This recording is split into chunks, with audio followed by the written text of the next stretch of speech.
қазақ даласын өлеңге тартып, әнге бөлеген Естай Беркенбайұлының ел арасында алған орны ерекше. Композитордың махаббат символына айналған Кусни Қорлан ел арасында ғана айтылмай, осы күні бүкіл әлемде бағалануда.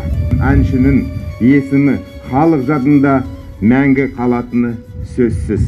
Тәуелсіздігіміздің 30 жылдығында 30 әнін соңына қалдырған, өмірден өткеніне 75 жылдан кейін мәңгі өлмес 20 жасар Естай болып, қола мүсін кейпінде ортамызға оралып отыр.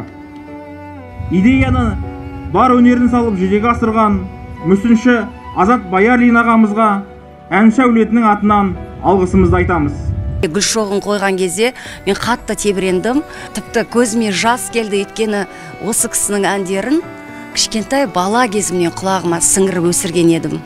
Осындай дәрежеге жетіп, мен де бүгін осындай ескерткіштің ашылуына келіп Гүлшоғын қойып жату мен үшін үлкен бақыт. Я думаю, что для многих артистов и музыкантов нашего времени он путеводная звезда.